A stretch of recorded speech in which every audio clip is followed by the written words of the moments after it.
ರಾಹುಲ್ ಗಾಂಧಿ ಅವರ ಜೀವನದಲ್ಲಿ ಅತಿ ದೊಡ್ಡ ಫೇಲ್ಯೂರ್ ಇದು, ಅತಿ ದೊಡ್ಡ ಸೋಲಿದು ಅಂದ್ರೂ ತಪ್ಪಾಗಲ್ಲ. ಈ ಸುದ್ದಿನ ನೀವು ಮೈನ್ ಸ್ಟ್ರೀಮ್ ಮೀಡಿಯಾದಲ್ಲಿ ನೋಡಿರ್ಲಿಕ್ಕೆ ಸಾಧ್ಯನೇ ಇಲ್ಲ.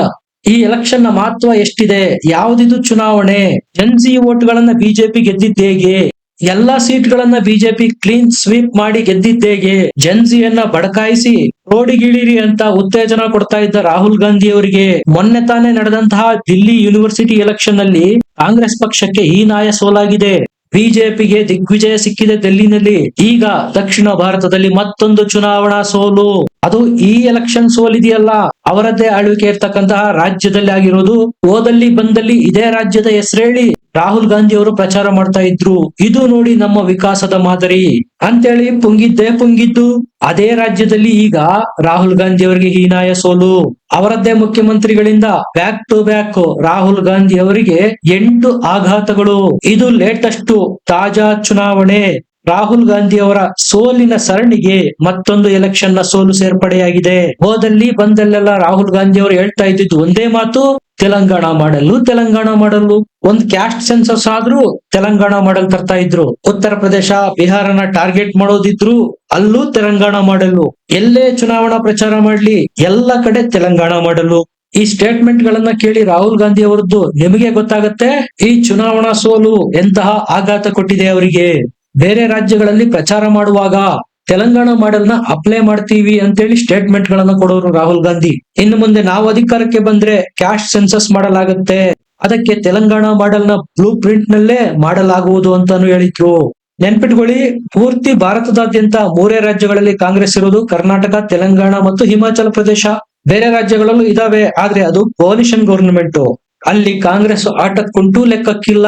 ಇನ್ನ ತೆಲಂಗಾಣಕ್ಕೆ ಬಂದ್ರೆ ಹೈದರಾಬಾದ್ ಓವೈಸಿಯ ಭದ್ರಕೋಟೆ. ಇದೇ ಹೈದರಾಬಾದ್ ಸೆಂಟ್ರಲ್ ಯೂನಿವರ್ಸಿಟಿ ಎಲೆಕ್ಷನ್ ನಲ್ಲಿ ನಾ ಭೂತೋ ನಾ ಭವಿಷ್ಯತೆ ಅನ್ನುವಂತೆ ಎಲ್ಲ ಸೀಟ್ ಗಳನ್ನ ಬಿಜೆಪಿಯ ಎಬಿವಿಪಿ ಗೆದ್ದಿದೆ, ಕ್ಲೀನ್ ಸ್ವೀಪ್ ಮಾಡಿದೆ.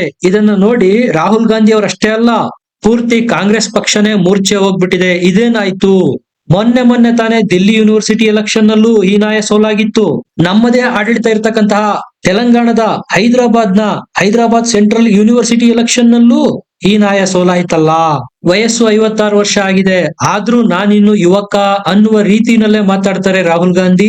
ಜೆನ್ಜಿ ಯುವಕರು ತನ್ನ ಬೆಂಬಲಕ್ಕಿದ್ದಾರೆ ಅನ್ನುವ ಹುಚ್ಚು ಭ್ರಮೆನಲ್ಲಿದೆ ಕಾಂಗ್ರೆಸ್. ಜೆನ್ಜಿಗಳಿರುವ, ಯುವಕರಿರುವ, ವಿದ್ಯಾರ್ಥಿಗಳಿರ್ತಕ್ಕಂತ ಹೈದರಾಬಾದ್ ಸೆಂಟ್ರಲ್ ಯೂನಿವರ್ಸಿಟಿ ಎಲೆಕ್ಷನ್ ನ 6 ಸೀಟ್ಗಳಲ್ಲಿ ಬಿಜೆಪಿ 6 ಗೆದ್ದಿದೆ. ಅದು ಟೈಮಿಂಗ್ ನೋಡಿ, ತೆಲಂಗಾಣದಲ್ಲಿ ಈಗಿರೋದು ಕಾಂಗ್ರೆಸ್ ಸರ್ಕಾರ, ಹೋದಲ್ಲಿ ಬಂದಲ್ಲೆಲ್ಲ ತೆಲಂಗಾಣ ಮಾದರಿ ಅಂತೇಳಿ ಪ್ರಚಾರ ಮಾಡ್ತಾರೆ. ಇವರದ್ದೇ ಅಧಿಕಾರ ಇರ್ತಕ್ಕಂಥ ರಾಜ್ಯ ಹೈದರಾಬಾದ್ ಅಲ್ಲೇ ಯಾಕೆ ಯುವಕರು, ಜೆನ್ಜಿಗಳು ರಾಹುಲ್ ಗಾಂಧಿ ಅವರಿಗೆ ಕೈ ಕೊಟ್ರು, ಕೈ ಹಿಡಿಲಿಲ್ಲ? ಒಂದು ಯೂನಿವರ್ಸಿಟಿ ಎಲೆಕ್ಷನ್ ನ ಗೆಲ್ಲೋದಿಕ್ಕಾಗ್ಲಿಲ್ವಲ್ಲ? ಎಲ್ಲ ಕೇಸರಿಮಯ. ಇದರಲ್ಲಿ ಲೀಸ್ಟೇ ಇದೆ, ಹೆಸರು ಮತ್ತು ಫೋಟೋ. ಎಬಿವಿಪಿ ಇಂದ ಶಿವ ಪಾಲೇಪು ಅಧ್ಯಕ್ಷರಾಗಿರೋದು, ದೇವೇಂದ್ರ ಮಹಾಸಚಿವ, ಶ್ರುತಿ ಸಂಯುಕ್ತ ಸಚಿವ ಸೌರವ್ ಶುಕ್ಲಾ, ವೀನಸ್ ಮುಂತಾದವರು.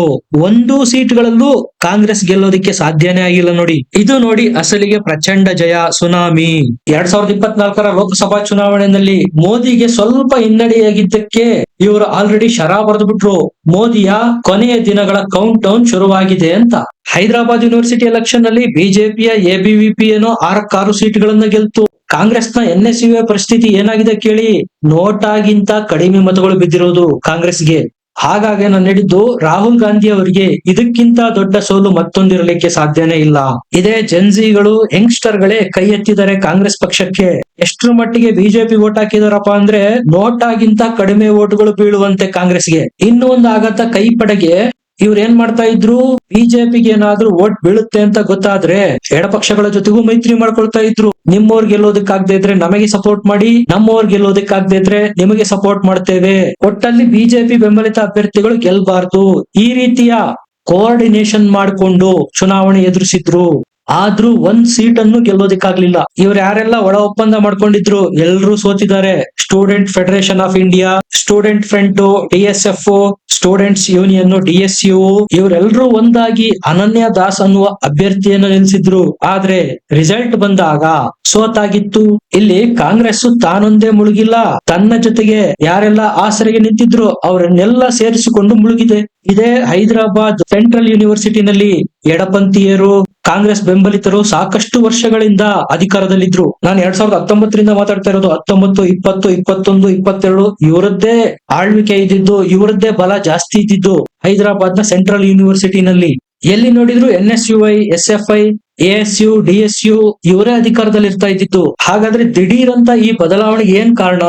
ಇದಕ್ಕೆ ಕಾರಣ ಜೆನ್ಜಿ ಯುವಕರಲ್ಲಿ ರಾಷ್ಟ್ರವಾದ, ರಾಷ್ಟ್ರ ಪ್ರೇಮ ಜಾಸ್ತಿ ಆಗ್ತಾ ಇರೋದು. ರೋಹಿತ್ ವೇಮುಲಾರ ಹೆಸರನ್ನು ಕೇಳಿರ್ಬೋದು ನೀವು. ಇವರು ಹೈದರಾಬಾದ್ ಯೂನಿವರ್ಸಿಟಿಯವರು.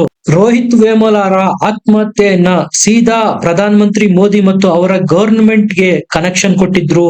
ಆಮೇಲೆ ಗೊತ್ತಾಗಿದ್ದು ರೋಹಿತ್ ವೇಮುಲಾ ಅನ್ನೋರು ದಲಿತರೇ ಅಲ್ಲ ಅಂತ. ರೋಹಿತ್ ವೇಮುಲಾರ ಆತ್ಮಹತ್ಯೆಗೆ ಕಾರಣ ಕೇಂದ್ರ ಸರ್ಕಾರ ಅಂತಾನೆ ಆರೋಪ ಮಾಡ್ತಾ ಇತ್ತು ಕಾಂಗ್ರೆಸ್. ಮರುಭೂಮಿನಲ್ಲಿ ಓಎಸ್ಎಸ್ ಸಿಕ್ಕಂಗಾಗಿತ್ತು ರೋಹಿತ್ ವೇಮುಲಾರ ಪ್ರಕರಣ. ಸಿಎಂ ಗಳಿಗೆ ಫೋನ್ ಮಾಡಿ ರೋಹಿತ್ ವೇಮುಲಾ ಬಿಲ್ ತರಬೇಕು ಅಂತ ಒತ್ತಾಯಿಸ್ತಾ ಇದ್ರು.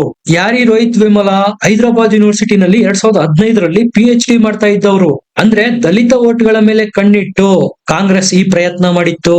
ಆದ್ರೆ ಇವರು ದಲಿತರೇ ಅಲ್ಲ ಅಂತ ಆಮೇಲೆ ಗೊತ್ತಾಯ್ತು. ಇವರ ಪ್ರಯತ್ನ ಉತ್ತರ ಪ್ರದೇಶ, ಬಿಹಾರ, ಪಶ್ಚಿಮ ಬಂಗಾಳದಂತಹ ಎಲೆಕ್ಷನ್ ನ ದಲಿತರ ಓಟ್ಗಳನ್ನ ಬುಟ್ಟಿಗೆ ಹಾಕಿಕೊಂಡು ಗೆಲ್ಲೋದು. ಒಂದು ವೇಳೆ ರೋಹಿತ್ ವೇಮುಲಾರ ಸಕ್ಸಸ್ ಆಗಿದ್ದೇ ಆಗಿದ್ರೆ, ಹೇಗಿದ್ರು ಇವರದೇ ಸರ್ಕಾರ ಇದೆ ತೆಲಂಗಾಣದಲ್ಲಿ, ಇವರ ಸರ್ಕಾರದ ಯೋಜನೆಗಳು ಜನರಿಗೆ ತಲುಪಿದ್ದೇ ಆಗಿದ್ರೆ ಹೈದರಾಬಾದ್ ಸೆಂಟ್ರಲ್ ಯೂನಿವರ್ಸಿಟಿ ಎಲೆಕ್ಷನ್ ನಲ್ಲಿ ಗೆಲ್ಬೇಕಾಗಿತ್ತಲ್ಲ. ಈಗ ಅಂತಹುದ್ದೇ ಕೆಲಸಕ್ಕೆ ಬಾರದ ವೋಟ್ ಚೋರಿ ವಿಚಾರ ಪ್ರಸ್ತಾಪ ಮಾಡ್ತಾ ಬಿಹಾರ ಮತ್ತು ವೆಸ್ಟ್ ಬೆಂಗಾಲ್ ಅಲ್ಲಿ ಪ್ರಚಾರ ಮಾಡ್ತಾ ಇದೆ ಕಾಂಗ್ರೆಸ್. ರಿಸಲ್ಟ್ ಏನಾಗಬಹುದು ನೀವೇ ಯೋಚನೆ ಮಾಡಿ. ಬಿಹಾರದಲ್ಲಿ ನವೆಂಬರ್ ನಲ್ಲಿ ಎಲೆಕ್ಷನ್ ನಡೀತಾ ಇದೆ. ಓವೈಸಿಯ AIMIM ಗೆ ಅಲ್ಪ ಸ್ವಲ್ಪ ನೆಲೆ ಇದೆ ಬಿಹಾರದಲ್ಲಿ. ಓವೈಸಿ ತಮ್ಮ ಅಭ್ಯರ್ಥಿಗಳನ್ನ ಹಾಕಿದ್ದೇ ಆದ್ರೆ ಬಿಹಾರದಲ್ಲಿ ಡೈರೆಕ್ಟ್ ಆಗಿ ಹೊಡೆತ ಕೊಡೋದು RJD ಮತ್ತು ಕಾಂಗ್ರೆಸ್ಗೆ. ಹೇಗಾದ್ರೂ ಮಾಡಿ ಓವೈಸಿಯ ಎಂಟ್ರಿಯನ್ನ ಬಿಹಾರದಲ್ಲಿ ತಡೆಯಬೇಕು ಅಂತ ಮೈತ್ರಿಗೆ ಮುಂದಾಗಿತ್ತು ಕಾಂಗ್ರೆಸ್ ಪಕ್ಷ. ಇದರಿಂದ ಅಲ್ಪಸಂಖ್ಯಾತ ವೋಟ್ಗಳು ಛಿದ್ರ ಆಗೋದು ತಪ್ಪುತ್ತೆ ಅನ್ನೋದು ಅವ್ರ ಲೆಕ್ಕಾಚಾರ. ಈಗ ಅಂತ ಓವೈಸಿಯ ಹೈದರಾಬಾದ್ ನ ಭದ್ರಾ ಕೋಟೆನಲ್ಲೇ ಬಿಜೆಪಿ ಗೆದ್ದಿದೆ. ಈ ಹಿಂದಿನ ಎಲೆಕ್ಷನ್ ಗಳಲ್ಲಿ ಓವೈಸಿ ಅವ್ರು ಏನ್ ಹೇಳಿದ್ರು? ನಾನು ಬಿಜೆಪಿಯನ್ನ ಗೆಲ್ಲೋದಕ್ಕೆ ಬಿಡಲ್ಲ, ನನ್ನಿಂದ ಕಾಂಗ್ರೆಸ್ ಗೆಲ್ಲುತ್ತೆ ಅಥವಾ BRS ಗೆಲ್ಲುತ್ತೆ. ಆದ್ರೆ ಹೈದರಾಬಾದ್ ಸೆಂಟ್ರಲ್ ಯೂನಿವರ್ಸಿಟಿ ಎಲೆಕ್ಷನ್ ನಲ್ಲಿ ಆಗಿರೋದು ಉಲ್ಟಾ. ಕಾಂಗ್ರೆಸ್ ಗೆದ್ದಿಲ್ಲ, BRS ಗೆದ್ದಿಲ್ಲ, AIMIM ಗೆದ್ದಿಲ್ಲ, ಎಡಚರರು ಯಾವೊಂದು ಇಂಡಿ ಮೈತ್ರಿಕೂಟನೂ ಗೆದ್ದಿಲ್ಲ. ಗೆದ್ದಿರೋದು ಬಿಜೆಪಿ, ABVP.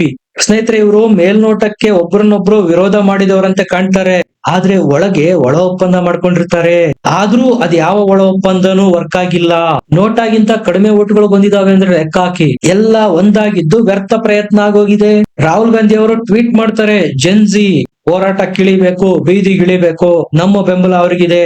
ಒಂದು ವೇಳೆ ಇವರ ಬೆನ್ನಿಗೆ ಜೆನ್ಜಿ ಇದ್ದಿದ್ದೇ ಆದ್ರೆ ಹೈದರಾಬಾದ್ ಸೆಂಟ್ರಲ್ ಯೂನಿವರ್ಸಿಟಿ ಎಲೆಕ್ಷನ್ ನಲ್ಲಿ ಕಾಂಗ್ರೆಸ್ ಗೆಲ್ಲಲೇಬೇಕಾಗಿತ್ತು. ದಿಲ್ಲಿ ಯೂನಿವರ್ಸಿಟಿ ಎಲೆಕ್ಷನ್ ನಲ್ಲಿ ಕಾಂಗ್ರೆಸ್ ಗೆಲ್ಲಲೇಬೇಕಾಗಿತ್ತು.